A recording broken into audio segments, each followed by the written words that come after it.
Beer Tubers, and welcome to yet another beer review with me, Peter, the Master of Hobbits. Today we're going to be doing a double IPA, or Imperial IPA. Been wanting one for a while, and this is also one of the beers I picked up when I was in Copenhagen, in the beer store Fish and Beer. So shout out to those guys. It's going to be a Japanese craft beer. It's going to be the last beer I have from Baird Brewing Company. It is their Suruga Bay Imperial IPA, or Suruga Bay, I guess it's called Imperial IPA. It's an Imperial, or double IPA, on 7.5% alcohol, so that's kind of not really Imperial, but yeah, whatever. Kind of cool label on here again. It's fireworks, I guess, and then in the middle, it's not, it's like kind of like, instead of a rocket, it's a hop cone. I guess it's either fireworks or...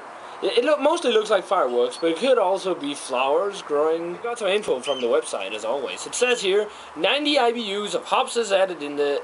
90 IBUs of hops, double dry hopping, and cousining at packaging give this double IPA a complexity and character as rich as the Suruga Bay is deep.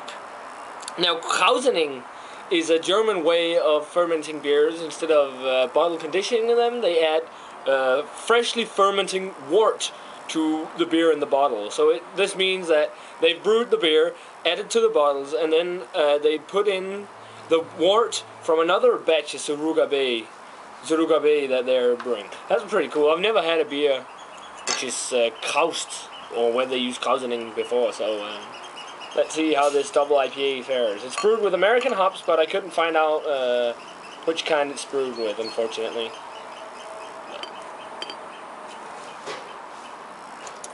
That's a pretty darn good looking double IPA here. Filled with hop haze, oh yeah.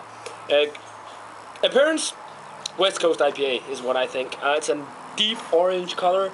Lots of hop haze going on, you can't see through it. Nice one finger, frothy looking head. Copperish color, looks really nice, so let's give it a smell here.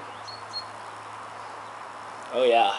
Actually smells like a double IPA, even though the alcohol is so kind of low. And it smells like a West Coast IPA. Yeah, man. Very, very hoppy. Smells fairly dry too. I get a lot of grapefruit and citrus in the aroma there. Slight pininess. Some sweet malt is there too, like in the Taikaku IPA, but not as much. Basically smells kind of like the San Diego style West Coast IPA. Loads of grapefruit. Some of the sweeter citrus fruits again, kind of like orange, tangerine maybe, mostly orange. Smells really nice actually. I'm really looking forward to be trying this. I just came home from work, so I needed a beer. Cheers, guys.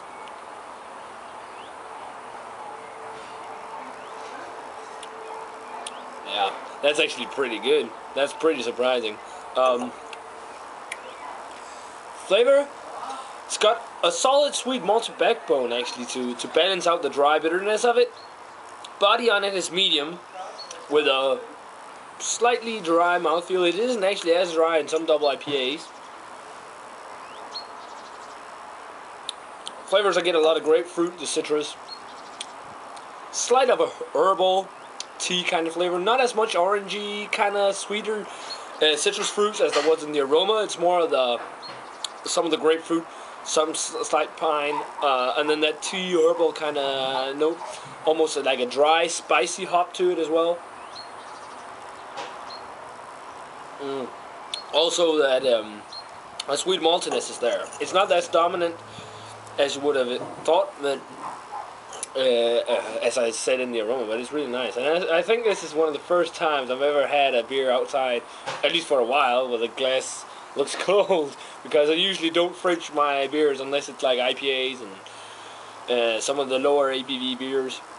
I usually just drinking the cellar temp to get the most out of them. But this is actually a pretty nice IPA. Rating wise for me, I'm gonna give it an 87. It's a really good double IPA, definitely worth picking up. Not like one of the best double IPAs I've had, like for example Mongo IPA I had recently, Hop 15, some of those Port Brewing double IPAs. Those are really great. But it's still pretty darn good. I mean, this is definitely better than the Taikaku IPA.